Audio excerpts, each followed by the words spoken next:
জ্ঞানেশ কুমার পশ্চিমবঙ্গের পরিত্রাতার ভূমিকায় এই মুহূর্তে জ্ঞানেশ কুমার। আমাদের এক্সপেকটেশন ছিল যে এই সমাজের যে কোনো সাংবিধানিক বডি পশ্চিমবঙ্গের বুকে ঘটে যাওয়া মমতা বন্দ্যোপাধ্যায়ের নেতৃত্বে অরাজকতার জন্য পশ্চিমবঙ্গবাসীকে মুক্তি দেওয়ার কোনো পথ খুঁজে দেবে, কিন্তু না। সুপ্রিম কোর্ট থেকে হাইকোর্ট, কেন্দ্রীয় তদন্তকারী সংস্থা, কেন্দ্রীয় সরকার সকলের ওপর মুখাপেক্ষী হয়ে থাকা বঙ্গবাসী অবশেষে এই জ্ঞানেশ কুমারের ওপর কিছুটা হলেও আস্থা আমরা খুঁজে পাচ্ছি। সত্যি পিঠের শিরদাঁড়াটা সোজা রেখে মমতা বন্দ্যোপাধ্যায়ের শত প্রচেষ্টা সত্ত্বেও একের পর এক আবারও কড়া নির্দেশ দিয়ে চলেছেন জ্ঞানেশ কুমার। আজকে পর্বে আপনাদের সামনে বলবো কি না করেছেন মমতা বন্দ্যোপাধ্যায় এই জ্ঞানেশ কুমারকে রোখার জন্য। তার বিরুদ্ধে কুৎসা, ফ্যামিলিগত কুৎসা সামনে নিয়ে এনেছেন। তার মেয়ে বা তার জামাই নিয়ে ব্যক্তিগত কুরুচিকর আক্রমণ করেছেন।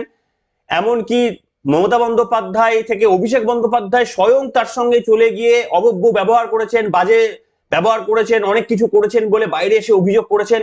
শুধু মাথাটি ঠান্ডা রেখে একটি প্রশ্নের জবাব দেননি, কোথাও মাথা না দমিয়ে। এমনকি মমতা বন্দ্যোপাধ্যায় এনার বিরুদ্ধে কার্যত সুপ্রিম কোর্টে পর্যন্ত চলে গিয়েছেন স্বয়ং। একেবারে মানে কি বলবো, কখনো ঘটেনি এই ধরনের ঘটনা গোটা ভারতের ইতিহাসে। তা সত্ত্বেও এই ব্যক্তিকে আটকাতে পারছেন না তৃণমূল কংগ্রেস। সর্বশেষ যে চেষ্টা তারা করার চেষ্টা করছে সেটা হচ্ছে ইমপিচমেন্ট। আরে সেগুড়েও বালি, তার কারণ কংগ্রেসের সমর্থন তারা পাচ্ছে না। আর ইমপিচমেন্ট বিল তারা কিছুটা আরো দেরি করে আনার চেষ্টা করছে। ততদিনে পশ্চিমবঙ্গের ভোট পেরিয়ে যাবে, কেই বা বলতে পারে। আজকে আপনাদের সামনে তথ্য দেব জ্ঞানেশ কুমার কি করেছেন পশ্চিমবঙ্গবাসীকে বাঁচানোর জন্য। নিশ্চিতভাবে এখনো পর্যন্ত তার এই অবদান, কিচ্ছু করছেন না, শুধু নিজের কর্তব্যটুকু পালন করছেন, সেটাই এনাফ আমাদের জন্য। তার এই অবদানের জন্য অন্তত এই মুহূর্তে সাক্ষী থাকা পশ্চিমবঙ্গবাসীর কাছ থেকে একটি কমেন্ট কিংবা কোনো বক্তব্য আশা করতে পারি না। এবং যারা ভুলে যাচ্ছেন, দয়া করে চ্যানেলটিকে সাবস্ক্রাইব করতে ভুলবেন না। এটা আমার ব্যক্তিগত, আমার চ্যানেলের সমৃদ্ধি হতে সাহায্য করে। Honest confession. নমস্কার, welcome to simple life ABC. আপনাদের সকলকে স্বাগত জানিয়ে শুরু করছি অত্যন্ত গুরুত্বপূর্ণ একটি পর্ব। আমি আপনাদের সামনে দেখুন, প্রথমেই বলেছিলাম কয়েকদিন আগে যে 7ই মে জ্ঞানেশ কুমার বলে দিয়েছে মন্ত্রিসভা গঠনের শেষ দিন, অর্থাৎ 7ই মে ডেডলাইন তিনি বেঁধে দিয়েছেন। এর মধ্যে যা জালিয়াতি করার করে নাও, যত কারচুপি আটকানোর আছে সবকিছু করে নাও। 7ই মে এর পর যদি না নতুন কোন সরকার গঠন করার সুযোগ পায় নির্বাচন কমিশন, তাহলে কিন্তু মানে সেটা বলেননি, সেটা রাজনৈতিক নেতারা বলছেন যে সেখানে রাষ্ট্রপতি শাসন লাগু হয়ে যাবে। পরিস্থিতি যেদিকে সেই দিকেই যাচ্ছে এবং সেই কারণে আগে ভাগে জ্ঞানেশ কুমার 7 তারিখটাকে ডিফাইন করে রেখে দিয়েছেন। 28 তারিখে আপনারা জানেন যে ফাইনাল ভোটার লিস্টে বেরোনোর কথা রয়েছে, কিন্তু এদৎ সত্ত্বেও যা যা গরমিল পাচ্ছে পশ্চিমবঙ্গের সরকার, যেভাবে অসহযোগিতা করছেন, কার্যত নিজের কবর নিজেরাই খুঁড়ছে বলে অনেকেই মনে করছে। কেন? সুপ্রিম কোর্টে মমতা বন্দ্যোপাধ্যায় গিয়েছিলেন, আপনারা দেখতে পাচ্ছেন যে সেই মমতা বন্দ্যোপাধ্যায় যাওয়ার পর কথা হয়েছিল 8,505 জন গ্রুপ বি লেভেলের অফিসারদের দেওয়া হবে, যারা মাইক্রো অবজারভারদের রিপ্লেস করবে। এটা মমতা বন্দ্যোপাধ্যায় স্বয়ং সওয়াল করেছিলেন। আদতে কি হয়েছে? বিরোধী দলনেতা তো মারাত্মক অভিযোগ করেছেন যে গ্রুপ বি নয়, গ্রুপ সি এবং আরো অধস্তন কর্মচারীদের সেখানে দেওয়া হচ্ছে একটি। দ্বিতীয়ত হচ্ছে নির্বাচন কমিশন বলছে তাদের কাছে 6,000 জন এখনো পর্যন্ত রিপোর্ট করেছেন। 6,000 রিপোর্ট করেছেন। এই 6,000 রিপোর্টের মধ্যে আবার 500 জন হচ্ছে ইআরও।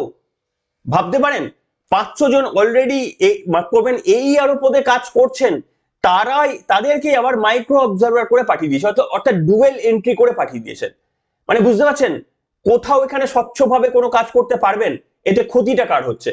জ্ঞানেশ কুমাররা আবার তো শুনানি হবে, সেখানে গিয়ে তারা বলার সুযোগ পাবেন।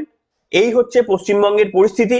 দ্বিতীয়ত আপনাদের সামনে আমি দেখাচ্ছি যে দেখুন, জন্মের আগেই বার্থ সার্টিফিকেট, কোথাও আবার 20 বছরে 10 সন্তান, অস্বাভাবিক তথ্য সব পাওয়া যাচ্ছে।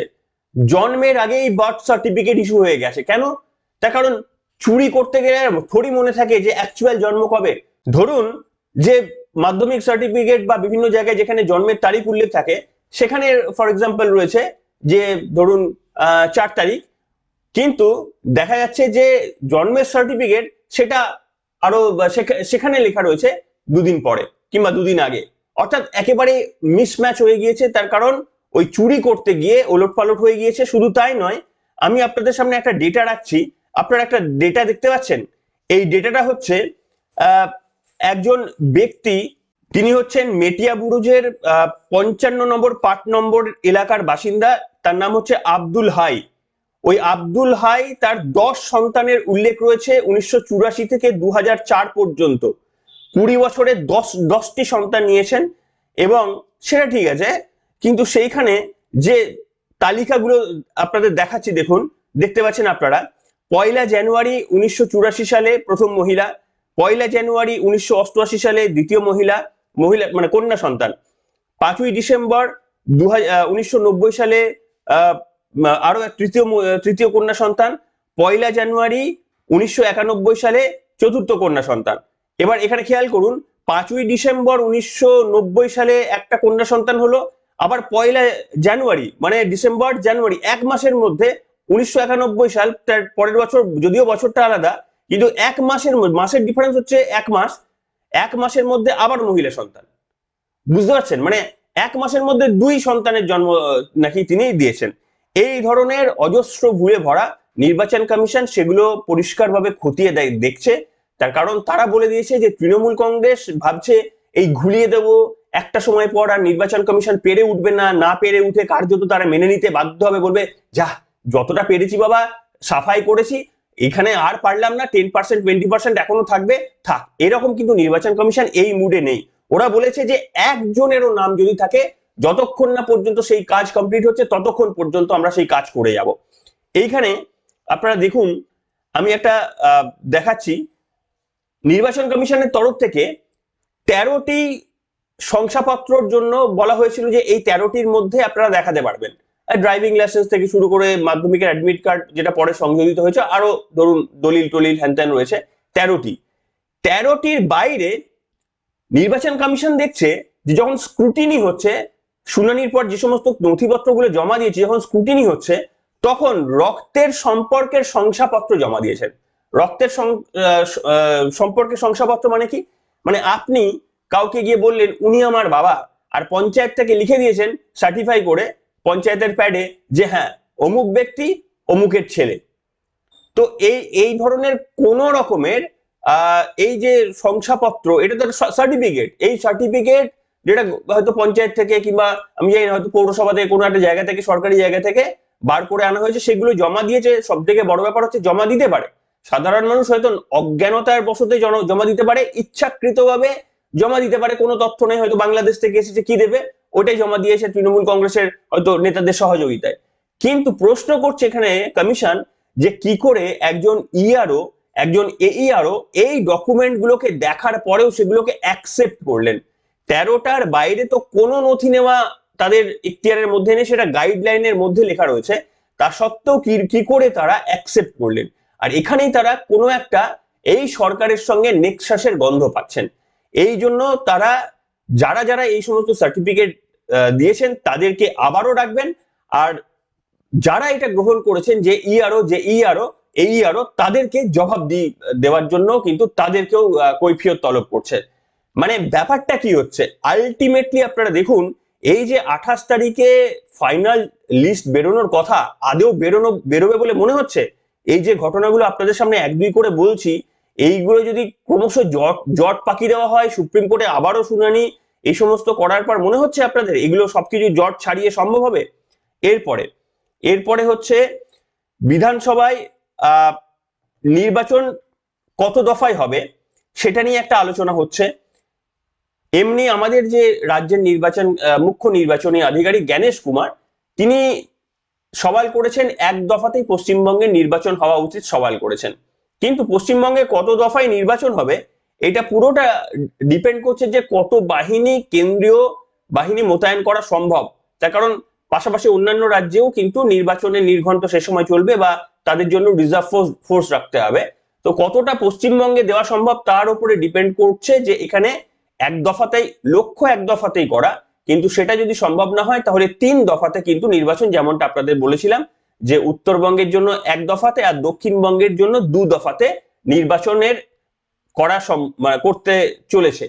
এবং গত 2021-এর বিধানসভায় 1100 কোম্পানি কেন্দ্রীয় বাহিনী মোতায়েন ছিল, 1100 কোম্পানি। তাও সেখানে 6 থেকে 7 দফায় ভোট হয়েছিল, তার সত্ত্বেও 1100 বাহিনী কেন্দ্রীয় বাহিনী মোতায়েন ছিল। এবারে এক দফাতে ভোট হলেও বলছে যে 2000 কেন্দ্রীয় বাহিনী তারা মোতায়েন রাখবেন। একবার খেয়াল করে দেখুন, 7-8 দফাতে মানে 7-8 দফাতে কেন, মানে ভাবুন 7-8 দফাতে 1100 কেন্দ্রীয় বাহিনী ছিল, এবারে এক দফাতে ভোট হলেও বা 2 দফাতে বা 3 দফাতে ভোট হলেও এবারে কিন্তু 2000 কেন্দ্রীয় বাহিনী মোতায়েন তারা করতে চাইছে। এমনকি বুথের মধ্যে, বুথের বাইরে সব জায়গাতেই কেন্দ্রীয় বাহিনী মোতায়েনের চিন্তা ভাবনা চলছে। এবার কত রাউন্ডে পশ্চিমবঙ্গে নির্বাচনটা আদতে হবে সেটা ডিপেন্ড করছে যে কত কেন্দ্রীয় বাহিনী পাওয়া সম্ভব, এবং সেই কারণে কোনটা স্পর্শকাতর কোনটা অতি স্পর্শকাতর এগুলো জেনারেলি 6 মাস আগে থেকে, ভোটের আগে থেকে এগুলো নির্বাচন কমিশন গিয়ে সেগুলোকে আইডেন্টিফাই করে আসে, জেলায় জেলায় ঘুরে কথা বলে। এখন এবারে এসআইআর এর জন্য সেটাও ডিলে হয়ে গেছে। এবারে মাত্র 4 মাস তারা হাতে পেয়ে 4 মাস আগে থেকে সেই কাজ করতে শুরু করছেন। সেটাও সন্দেহের যে এই কম সময়ের মধ্যে সবটা জেনে তারা তথ্য সংগ্রহ করে ডেটাবেস তৈরি করতে পারবেন কিনা। এটা এই এতগুলো ইস্যু নিয়ে যেটা দাঁড়াচ্ছে, আদতে পশ্চিমবঙ্গে সময়ের মধ্যে নির্বাচন হতে পারবে কিনা। যদি না হয়, তার কারণ আপনারা জানেন, দফা যদি এমনিই বেড়ে যায়, তাহলে তো যদি ধরুন কেন্দ্রীয় বাহিনী পাওয়া গেল না, তাহলে দফা যদি 3 থেকে 4 বা 5 এরকম দফায় নিয়ে যেতে হয়, তাহলে তো গোটা 1 মাসের ব্যাপার হয়ে গেল। এরপরে মোটামুটি আপনাকে ভোটের ঘোষণার পর থেকে একটা তো 6 সপ্তাহের তো নির্বাচনী প্রচারের একটা তো আপনাকে সময় দিতেই হবে। 4 থেকে 6 সপ্তাহের একটা টাইম আপনাকে নির্বাচনী প্রচারের জন্য দিতেই হবে। তাহলে একেবারে আগেই বলেছিলাম, মেপে মেপে হয়ে যাচ্ছে, টাইট হয়ে যাচ্ছে। একটা দিন নষ্ট হয়ে গেলে, মানে ওই রকম আর কি, 2-3টে দিন নষ্ট হয়ে গেলে কিন্তু ওই সঠিক সময় নির্বাচন করা যাবে না। এরকম সময় দাঁড়িয়ে নির্বাচন কমিশনার সমস্ত জেলা শাসকদেরকে, সমস্ত রাজ্য পদাধিকারীদের নিয়ে আবার একটা সম্ভবত এই সামনের কয়েকদিনের মধ্যেই একটা মিটিং ডেকেছেন। সেই মিটিং এর মধ্যে তাদেরকে দায়িত্ব, তাদেরকে ডেডলাইন, তাদেরকে সবকিছু বুঝিয়ে দেওয়া হবে। লাস্ট ডেডলাইন হচ্ছে 7 তারিখের মধ্যে পশ্চিমবঙ্গে বিধানসভা গঠন করতে হবে, এইটা বুঝে যাওয়া।